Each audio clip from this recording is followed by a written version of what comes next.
we had a few customers that came to us and said, we really want a lighting system that's not above the sink. It needs to be in the sink. We want basin lights. And, that was a pretty extensive development project for us to develop a lighting system, right? That goes into a sink basin, but also taking that and pushing it over, and how can we develop that into prep and pack tables? Rising above the buzz of ultrasonic cleaners and the clanking of stainless steel are the ideas and voices that are changing an industry. You're listening to the Beyond Clean podcast, the central nexus for the people, processes, and products that are improving our sterile processing world. Each week, we speak with frontline technicians, CEOs, engineers, and entrepreneurs with a common goal to help you fight dirty. Every instrument, every time. Whether you are tuning in for education or inspiration, we're glad you did. Now turn on those washers and turn up the volume. It's time to go beyond clean. On this vendor spotlight, we will be speaking with Dan Gusanders, CEO and founder at Pure Processing, along with his operations manager, Megan Pietura. We're going to hear a great story about company culture, product development, innovation, and how they got started by shifting direction in what they were going to be providing to the sterile processing industry based on the voice of a customer who said, where I really need help is in decon. We're going to be right back with Dan and Megan. Stay with us. Don't go anywhere.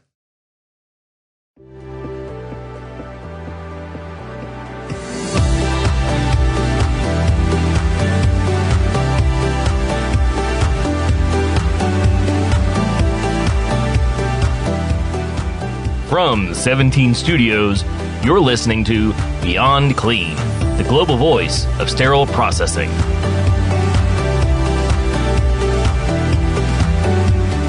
Joining me now is Dan Gusanders, CEO and founder, and Megan Pietura, operations manager with Pure Processing. And we are going to be highlighting your user-centric and consultative approach, several of your products today, as we talk through Pure Processing's solutions. And so I want to welcome you both to the show. Megan, let's start with you.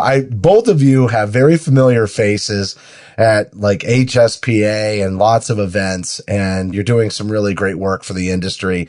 Megan, can you talk about your background a little bit and what leads you to being the operations manager at Pure Processing today? Yeah, absolutely. And a pleasure to be here. And thank you for having me. I actually started with Pure Processing when I was still in college. I did my summer internship here. One of my first projects was actually calling sterile processing departments for the whole summer. I just called department after department. So maybe you actually recognize my voice if you got one of those calls a couple years ago. Just getting information and learning about the industry. And I loved what we did, and I loved working with customers that I just continue to stay on. I came after I graduated, and ever since then, my role has really grew and evolved quite a bit. I'm now working with marketing, sales, training, and hiring people, so I do quite a lot here.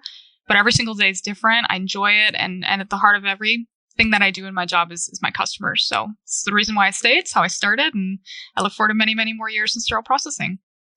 Excellent. It really is a fun industry to be working in. I think that's really cool that your story goes all the way back to college and really investing in the growth of this company. So congratulations on that success. And Dan, I'll actually bring that right back to you. You've done some really great work with this company in solving day-to-day issues and challenges for sterile processing professionals out there. How did this all come to be, and what's your background? Yeah, I too appreciate it. Glad to be here, Justin. I've been at sterile processing or exposed to sterile processing for 27 years. I started with a company called Calgon Vestal. I'm sure most people on this, listening to this, probably don't even remember what Calgon Vestal is. It was an instrument cleaning chemistry company. That's all that they were focused on. So that's kind of how I got started. Fast forward 2010, I started the company, and it was based on one product. And, through that one product, it kind of evolved into, what it is today. So what did lead to the creation of the company? And, specifically around the niche that you identified and the decision to just go right after it. How did that all come about? Yeah, that's a good question. Again, going back to my Calgon Vestal days, which then turned into, I was a consultant for Steris. I was real involved with capital equipment, right? The GI labs, sterile processing departments. It then kind of turned into, I had this passion where I really wanted to have a global exposure to processing departments, both sterile processing and GI departments. And I had this idea of, and it actually had to do with instrument repair. I explored that idea, was quickly pointed into a different direction, and that really started kind of the foundation of how we function. Just being pointed into that direction and kind of walking over there and exploring what that particular technician had to say, which was, hey, great idea on instrument repair, but I need help here. And it happened to be, we're in a decontam department, and it happened to be, right, I've got deep sinks. I use a syringe all day long. And that's kind of how it got started. And then taking that and validating that at the hospital down the street, and the hospital, the next one down the street. So that's kind of how it all came together. So you started with this niche, but since the inception of the company, really you've expanded the product offering, and the range of solutions has not only grown, but it's evolved quite a bit. How do you direct sort of the company in terms of how you develop new products, bring them to market? What's really the guiding principles or strategy around that? Yeah, so that was interesting how we get started with that, right? It started with this idea that had to do with instrument repair. It then kind of evolved into, I need help over here, which we validated over and over. It had to do with deep sinks. And then it turned into, right, the sink scene in decontam. And because of the way so we launched our first product back in probably 2011, which was our sink insert product. And at the time, right, it was me and only me. I didn't have the scale to get out there and start visiting, right? There's 5,000 hospitals in the US. I did not have the scale to actually get out and visit people. So we had to kind of go about it in a very creative way, which then was creative, and it was very virtual. So we had identified this need. We had lots of interest in that need. And for us to actually fit the space and the solutions, we were requesting pictures back from customers. Those pictures became probably one of the most powerful things for us as a company, because through those pictures, not only did we validate the need for what we had developed, but we started to identify, right, common threads that everybody was experiencing, that we were able to, start thinking about creating solutions for and kind of validating the needs for those through this methodology that we had. Yeah, it's interesting because you were headed in one direction with the company initially, and then you listened to the customer, and the customer directed you to where the real opportunity might lie. And then it sounds like you were able to gather lots of information from these pictures to still really hear and see from your own observations what was needed from the customers. And so I can see that the product and the products have been really developed from the customer's point of view. And I think solving their problems is so key. Yeah, again, like out of the gate, it was probably the most important thing that I learned, right? You can have the greatest idea in the world, but it really there needs to be a need for it. And when I was pointed over into that direction of decontamination sinks and just listened to what this particular technician had to say, and then I took that information and validated it, and validated it again, and validated it, in fact, probably 30 more times, right? It had scale enough to go out there and create a solution that was needed. And we've taken that model, and that's how we function on a daily basis. So Megan, this really brings up a good point, which is, listening to the customers, getting their input. But you've really taken it a whole nother level, because now you're partnering with some of your customers and you've formed this voice of the customer council. And I didn't really know anything about that until we started preparing for this interview. Can you talk about that voice of the customer council? Because I just think that is just such a great idea. Absolutely. So as Dan mentioned, when we started Pure Processing, our first best resource was always what information our customers were giving to us through our conversations, what challenges they were experiencing, where those challenges were, validating those issues across other departments. And so when we were smaller, we had the privilege to be able to work with a lot of these customers very intimately and closely, and we got a lot of information back from them. And so our clients were our number one resource for information. How do we design product? What needs do you have? Where do we need to go? And we wanted to keep that spirit into the rest of the business as we continue to grow and get bigger and get into tables, get into sinks, get into potentially new products we'll be launching next year. And so 2 years ago, we decided to create a voice of customer committee, really formalize that, where we could validate needs, where we can invite managers, infection control, gastroenterology into this committee and discuss a lot of these topics and challenges these customers are having. It keeps Pure Processing us informed internally about what our customers are struggling with, teaches us about their jobs, the realities that they have. And as much as it's helpful for us, we hope it's helpful for them as well to be able to share best practices, share ideas, validate information, relate to each other, build relationships. Two of the main issues that we've, found a lot of topics about, a lot of departments are struggling with is the staffing, of course, keeping high quality people, retaining, hiring. And the Joint Commission also has recently been something that's been a bit of a challenge, especially for new managers, people who may not have gone through that process before. So the Voice of Customer Committee continues to keep us, really close to what our customers are experiencing as we continue to grow bigger. And we want to keep that spirit with the company as we continue to grow. Yeah, I think that staffing challenge is enormous, and it's really taken on a life of its own in the last several years. And it's one of those things that we've always known about sterile processing. Like, once you have a passion for it, you really love it. And, obviously the two of you really love it. Dan, you said you've been in this for quite a long time, and you must have a passion for sterile processing. And Megan, you started in college, and you said at the very end of kind of talking about your career that you hope to, be working and supporting sterile processing for years to come. And I also have that same passion. And I think obviously people that are listening to this podcast have a passion for it.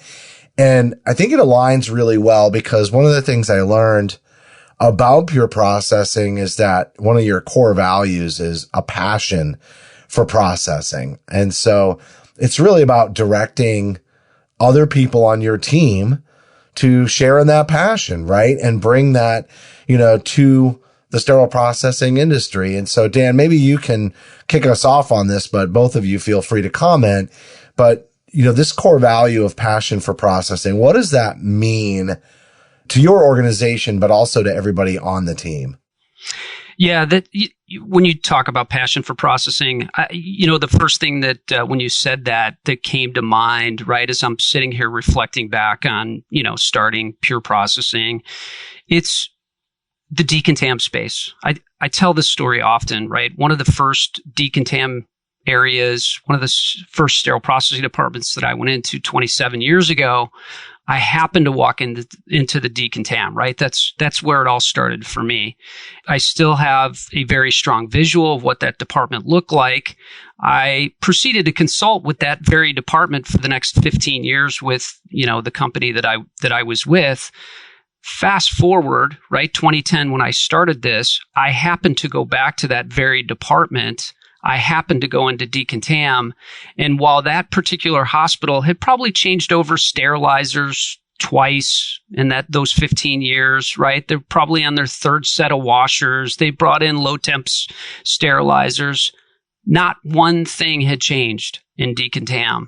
And when I think about, right, passion, and when we double it back to, staffing and retention, and you have this space that really hasn't evolved, But meanwhile, right, the devices have evolved, right? When I got started, it was, right, people were processing, I call it forks and knives and spoons, right? And then all of a sudden, as we moved into minimally invasive surgery and robotic surgery, the labor that was taking place over on the decontam side went through the roof. However, that space hadn't evolved with that technology.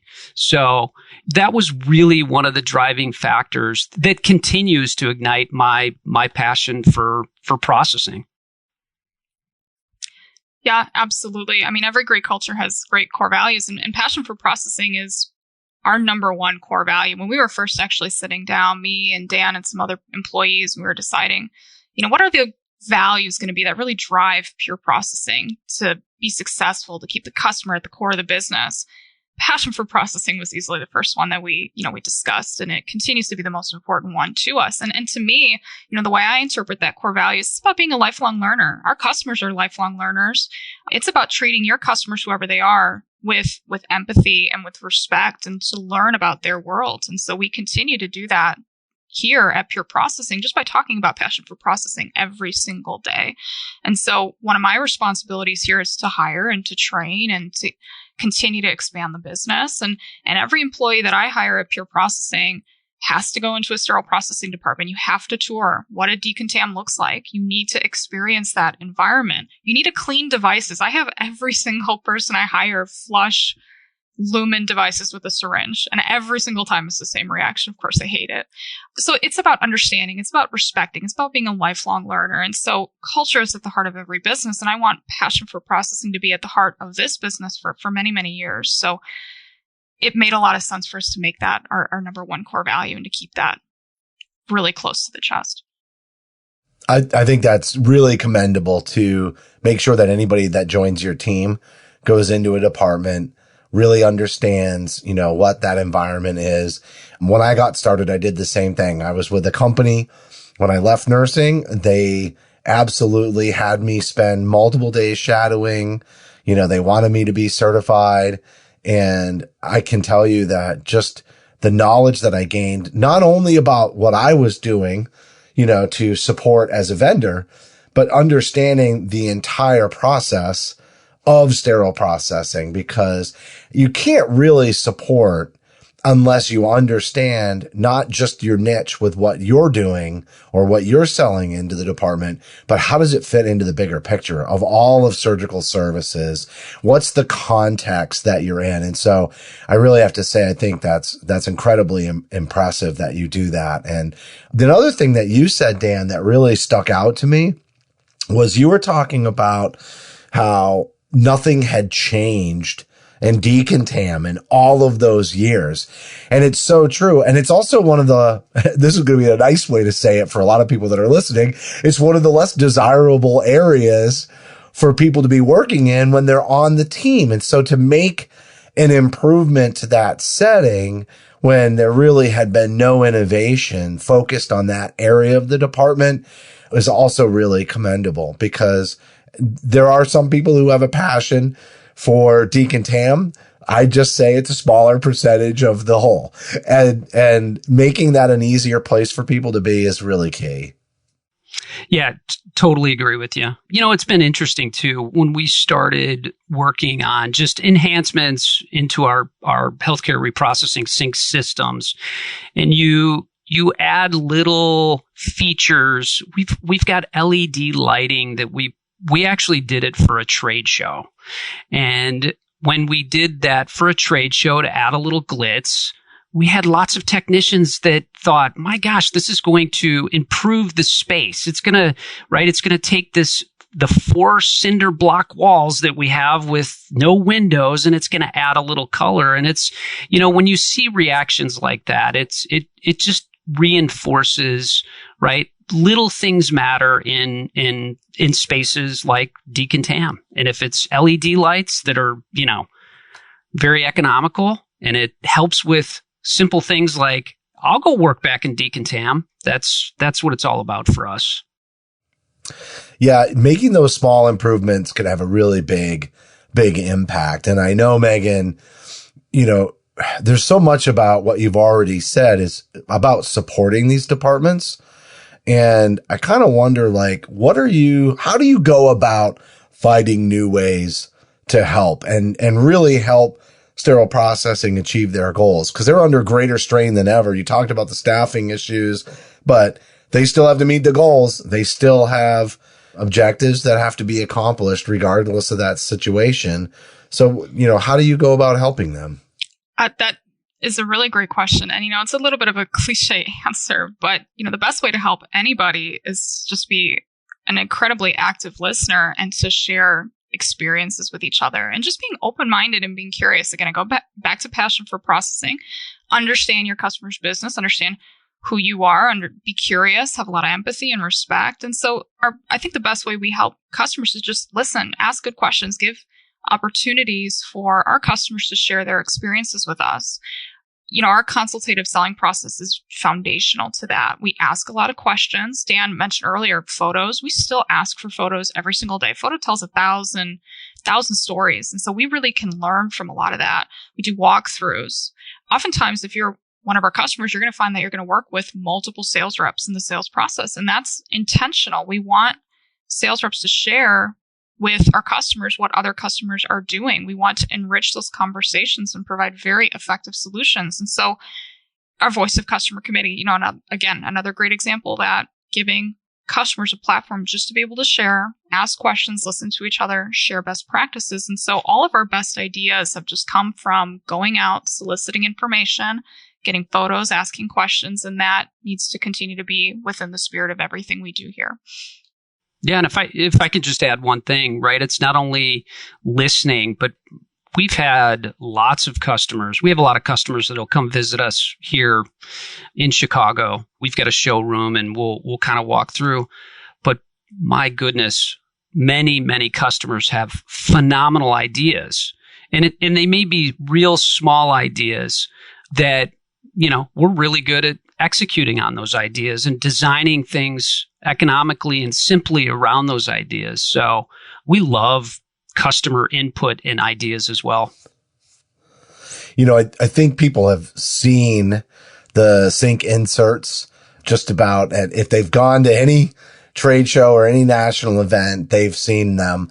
But I want to get a little more concrete and really paint this picture, right? And talk about the inserts, how they fit into that real world environment. If there's somebody who's listening who's not already a customer. And I want you to talk also about the FlexiPump and how that fits into the equation. Can we try to paint this picture in a real, detailed kind of way? I think it goes right back to how we were founded, right? Getting into the department, just seeing the fact that these departments were struggling with those issues. You could see it. I mean, a lot of departments at that time were using plastic bins, just stacking them on top of each other in the sink basin. So we saw that was a problem, solicited information, went back, we designed it, went back with the designs, asked customers, how is this going to work? Is this kind of what you're thinking? Validated that and passed it along.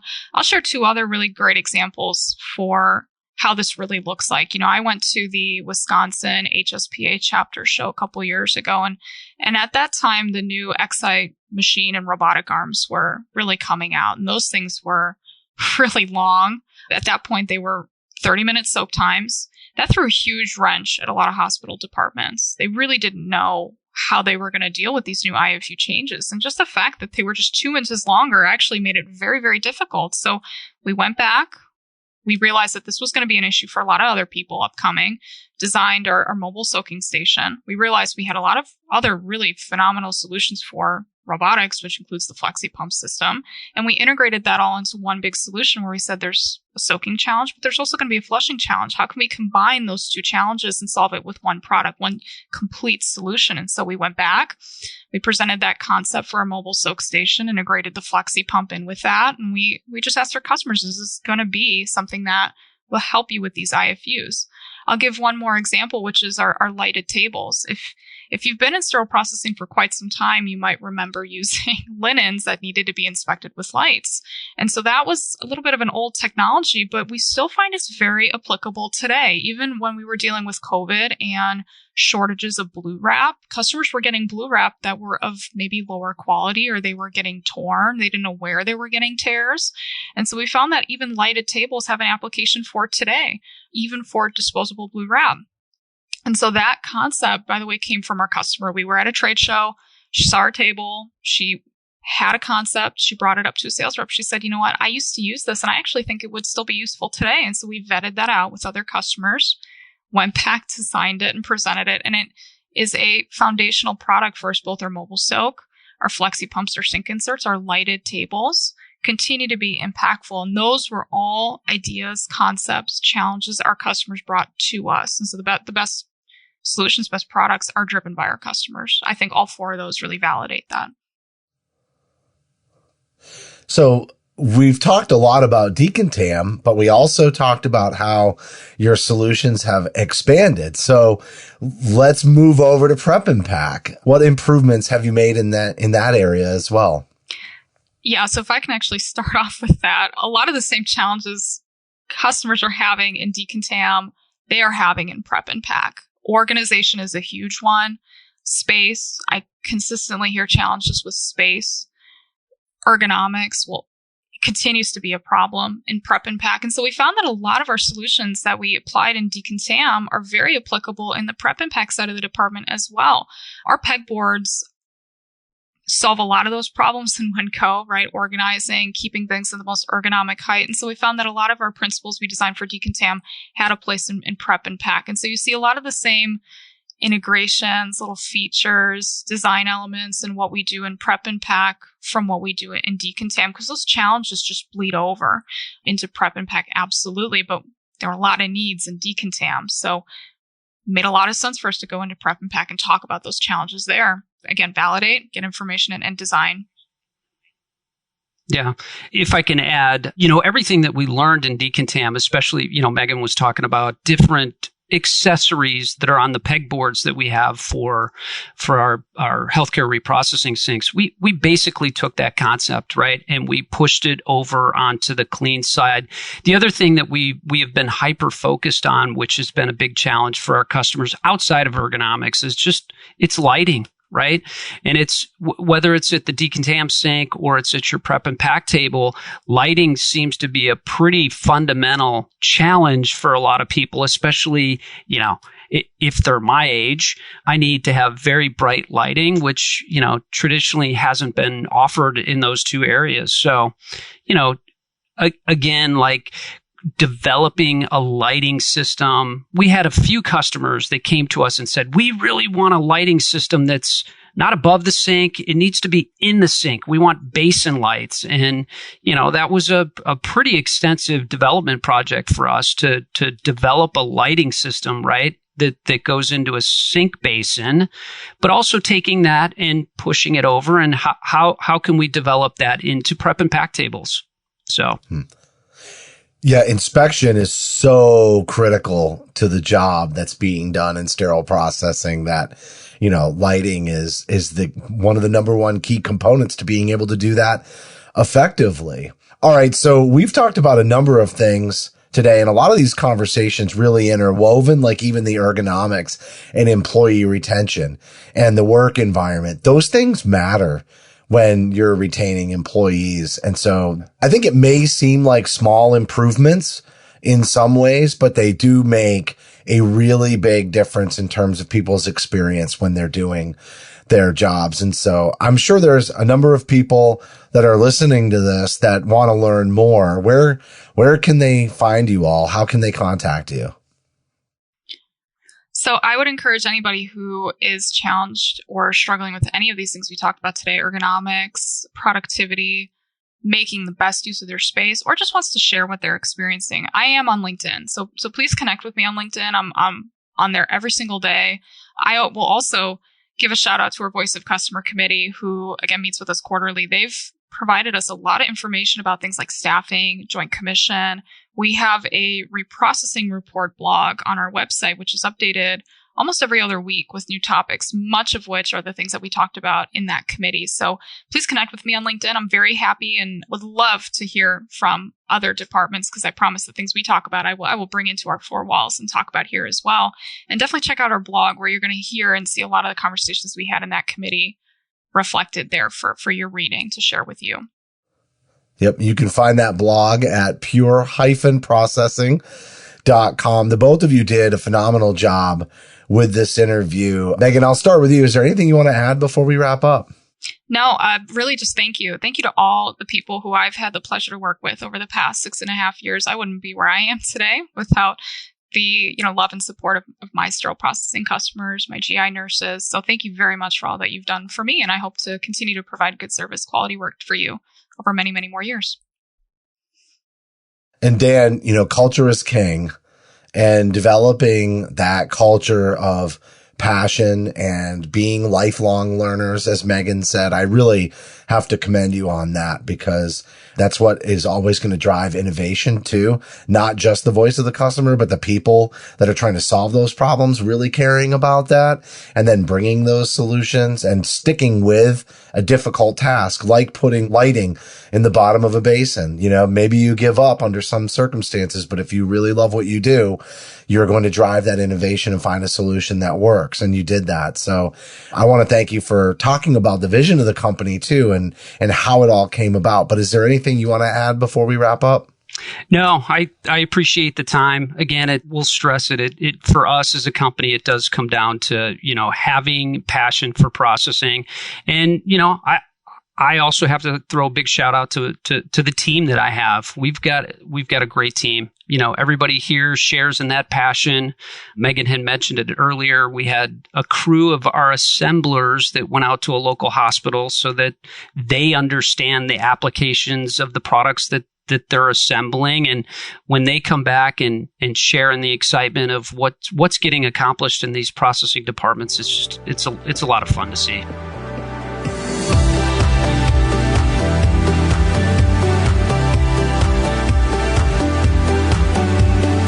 That was Dan and Megan from Pure Processing, and we had a really great conversation with them, specifically just around their passion for developing innovation for sterile processing departments. I love the fact that Dan was telling the story where they were headed in one direction as a company and where they thought that the industry needed help, and then the voice of the customer 100% set them down a different path, and they solved some real issues that are in decon that needed to be addressed. And listening to the customer isn't something that they did just initially as they formed the company, but it's clearly been ingrained in the company's culture, as we learned several times throughout the conversation today. Just even thinking about the blog and the topics that they're discussing in the blog, they're not necessarily topics that are in line with the products that Pure Processing develops, but the actual issues that the department managers, leaders, and frontline technicians are facing every single day. And just being a resource in that way, I think is incredible. I also really like the fact that they stay connected with that voice of the customer council. I think that's absolutely incredible. Such a great idea.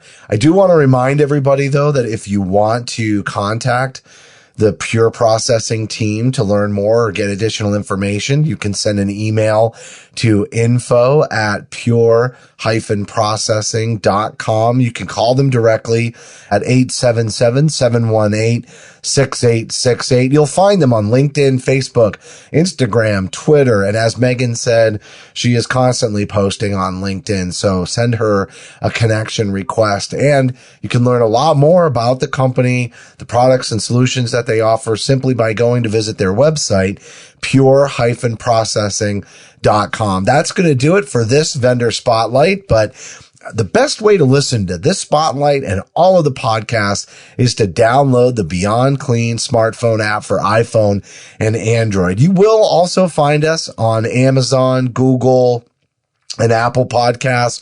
We're on iHeartRadio, Stitcher. Really just search for Beyond Clean on your favorite podcast application. And while you're there, give us a rating and a review. We love to get your feedback, and it's really important to us here on the show. If you have future topics that you'd like us to cover, maybe you've got an idea for one of our season themes or a guest that you think really would make a great guest on the show, we want to hear from you. Just send an email to info@beyondclean.net. Thank you for listening to this vendor spotlight on Beyond Clean.